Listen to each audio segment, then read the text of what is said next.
Hey folks, welcome on in. Today you should be on day one. Walt Disney Was Crazy Like a Mouse, Tuesday, May 12th. And you're going to have two different tasks today. The first task is, of course, to read the learning target. And then task 2 says, read the paired passage article set. There's some key vocabulary here as well and a purpose for your reading, so I recommend reading that.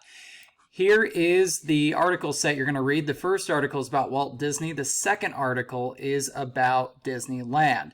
So you're going to read through these, and once you're finished, there's a quick quiz you're going to take, and we're going to access it by clicking on preview in this video. Yours is going to have a different button so you can enter the quiz.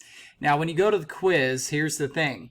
You have a total of 10 questions, and the article is also, 11 questions, and the article is provided within the quiz specifically for these questions where you need to check multiple answers.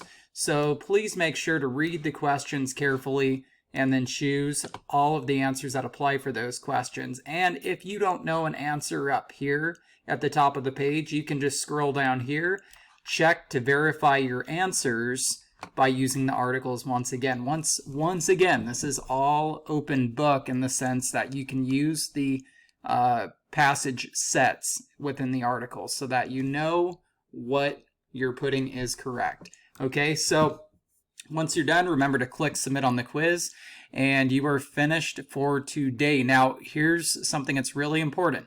You have a due date of today showing up in Canvas.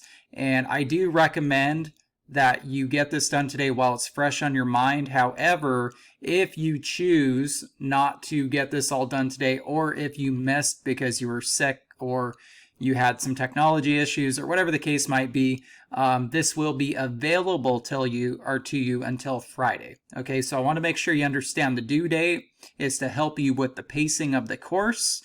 That is why we have specific due dates. Especially when we're doing reading, it's best to do while it's fresh on your mind. But if you choose to wait until later in the week, then you have that option. Just know that if you turn it in later in the week, especially on a Friday afternoon, you may have to wait until Monday or Tuesday to get a grade recorded in the grade book. So it probably won't happen right away. Okay, thanks for tuning in and good luck today on your work.